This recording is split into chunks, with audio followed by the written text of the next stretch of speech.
Hi, I'm Suhas Nagar and I'm the president. Hi, my name is Shri Parasram and I'm the VP of Mechanical. Hello, my name is Dylan Kwong and this year I worked on the conduit panel, mounting planes, and enclosure clips. Hello, I'm Ifran Mohammed and I helped assemble the hull of the submarine. Hi, I'm Ishan and I designed the battery boxes, the rack, and helped build the carbon fiber enclosures. Hi, my name is Ender Delaveau, and this year I worked on our front camera enclosure and carbon fiber research and manufacturing. Hi, I'm Isabel, and I worked on the modular panels and also just helping out with the construction of Nemo. Hi, I'm Rowan Panikern, and I worked on the carbon fiber manufacturing processes for the hull and our other watertight enclosures. Hi, I'm Ethan and I worked on the electrical wiring and component organization. Hi, I'm Ayush Gupta and I'm a member of the mechanical subdivision. Inspired by French author Jules Verne, and coincidentally the son of Marlin from Finding Nemo, which happened to be the name of our previous submarine, AV Bots' new submarine Nemo has been created over the course of the past 2 years. The mechanical system includes many key components, such as the main electronic bay, or MEB, the mounting planes, the conduit panel, external components, thrusters, and the modular panels. Nemo's hull is centered around two main parts: the MEB, which houses the electronics and the Doppler velocity WOG, and the mounting planes, which serve as the foundation for all of the other key components. The MEB itself consists of three main parts: the lid, the lip, and the hull. The lid acts as a connection point to the rest of our sub. The subcons on the lid connect to external components such as the ball dropper. In between the lid and the MEB is the lip, which is bonded to the MEB using epoxy. The lip has two O-ring grooves, which when the O-rings are placed and when the lid is screwed on, act as a waterproof seal. The MEB is a carbon fiber box manufactured in-house, which contains all our electrical components, such as our computer system. The multiple cutouts that can be seen on the hull are the places where our internal components interface with our external components. The circular opening at the front of the hull allows our front camera to pass through into our front camera enclosure. At the rear of the hull is the conduit panel, which houses our pressure sensor and the valves. The conduit panel also acts as an access point for all external systems and connects our subcons to our thrusters. The other important part of our hull is the mounting planes, which consist of two almost identical aluminum sheets that form the skeleton of our enclosure. Our hydrophones box, battery box, cameras, thrusters, and many more all rest on top of these planes. The two planes are separated by sheets of metal that both support the vehicle and provide a place to mount the vertical thrusters. The foremost design rationale for Nemo's hull and frame was to improve on the shortcomings of our previous vehicle, Marlin. The irregular cross-section of Marlin yielded balance issues, with Marlin having the tendency to roll over as well as pitch forward while in motion. Changes to the overall shape of the hull were aimed at creating a more symmetrical cross-section to increase control. This led to the design of two mounting planes that would evenly distribute the weight of the submarine. Now, Nemo's center of gravity is geometrically centered and allows for easier control and maneuverability, limiting the external water forces. Not only do Nemo's mounting planes help solve the asymmetrical issue, but they also help increase the flexibility of our vehicle. Marlin lacked modularity because many of the holes for components were oddly placed and oddly shaped. This caused unnecessary constraints and roadblocks when we had to design components. To tackle this problem, we designed 6 modular panels to be placed around Nemo. These 3D printed panels can be modified to seat any set of components. When we do this, we can replace and remodify any panels by simply 3D printing them with a new configuration, without changing the overall frame and structure of the vehicle. Another flaw of Marlin's was its limited access to components.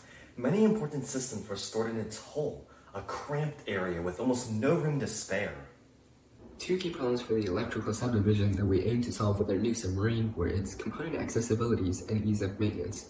The old electronics rack in Marlin was cramped and poorly laid out. It barely held our necessary components and was involved in some suboptimal wiring and configurations. Electrical systems and components were generally hard to access, which compounded our difficulties when changing batteries after a pool test or at competition. We tackled this problem by 1. Moving some components outside of the submarine, which will be touched on later, and 2, switching to a vertically mounted, double-sided rack design. Instead of being mounted as a series of horizontal shelves like in Marlin, Nemo's rack is radically different in structure. A wooden frame, laser cut and manufactured in-house, is suspended vertically at the lid from the top of the MEB. This new organization drastically reduces the complexity of the wiring for electrical, provides more room to build on, and is far easier to service. In Nemo's design, key components were placed outside our main electronics bay for easy access. This includes our batteries inside our battery boxes, our hydrophone inside our hydrophones box, and our cameras inside our camera enclosures. Each of these components is completely independent and waterproof, but easily removable and transferable. This allows our mechanical team and electrical team to easily use, replace, or change any of these components without much hassle. Other actions we took to increase our scoring output and streamline our competition were the inclusion of the hydrophones and the placement of the cameras. The design for the hydrophones allowed software to easily access the electrical systems to make changes to the code. Our front and down cameras were placed outside of the MEB so that the components for troubleshooting were easier to access. Since we needed these outside components to connect back into the MEB, we had to make use of subcons and the conduit panel. As explained before, the conduit panel is a secondary access point for outside systems, specifically the batteries, hydrophones, and down camera. It is made up of 2 aluminum plates sandwiching the hole with cutouts for the subcons to pass through. Due to the increased maneuverability of the sub, we have 80% confidence in gate, 55% confidence in bins, 80% confidence in buoys, and 20% confidence in the hydrophones and the octagon task. The reason we have a lower confidence rating in bins is because of the difficulties of our sub precisely aligning itself with the bins and dropping the balls correctly.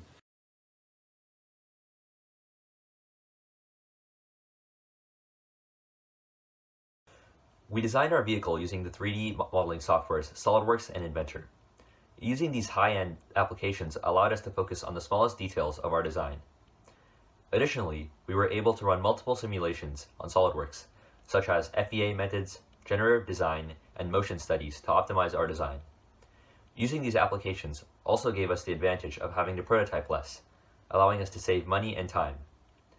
We were also able to properly communicate our designs with various manufacturers. Regarding the material selection for the hull, carbon fiber was decided upon because it met our strength and weight standards. To meet our budget constraints and strict tolerances, the AVBots team did all of the carbon fiber enclosure production in-house. Through discussions with experts in the composite industry and research into the process behind carbon fiber utilization, the team implemented a wet layup and vacuum bagging technique, directed with detailed procedures and organized with documentation throughout the carbon layup process. Firstly, external/internal molds of components were created using hot wiring foam to provide a framework for the carbon fiber. In order to model this foam, the team built a hot wiring jig made from a spare power supply, PVC pipe, and nichrome wire. With this custom hot wiring jig, the foam was cut and glued according to our layouts to create the necessary molds. In preparation for the wet layup, and involving a combination of thick and thin sheets of carbon fiber, we had to cut the large carbon fiber sheets in specific 2D layouts that translated into the 3D shapes of our enclosures. In this approach, these cut, dried carbon fiber sheets were layered onto the mold surface while applying resin. The thick carbon fiber sheets supplied structural rigidity for our base layer, while the thin carbon fiber sheets were used to fill in any gaps, as well as provide a smoother finishing surface for our other parts, such as the camera enclosure, conduit panel, etc., to mount onto. Then, the mold and wet carbon were placed within a vacuum in the vacuum bag to utilize the atmospheric pressure to apply force to the carbon and compress it onto the mold. Additionally, the vacuum also squeezed out any excess resin, making our final enclosure even lighter. The second half of our season so far has been spent testing our designs and making changes to them. We have been testing our MEB, the 2 battery boxes, the hydrophones box, and the front camera enclosure. We started off by filling all the enclosures up with water to detect any obvious leaks. From there, we progressed into testing the enclosures at 3-foot depth for 30-minute intervals.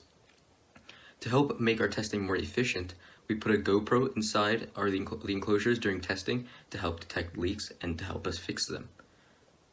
Additionally, we created a water testing log to record our progress on testing and to keep us motivated, as well as help give us evidence as to if we are improving or not. The battery box initially had leaks at the screw holes and the corners of the lid. In order to fix these leaks, additional sealing washers were used for the screws. Leaks at the corners were the result of the flexing of the corners of the lid, making them unable to apply enough pressure onto the O-rings. Additional plastic pieces were attached to the corners, which could increase the clamping force in those areas using screws. These changes greatly reduced the leakage, but additional testing is required to ensure that no water gets inside.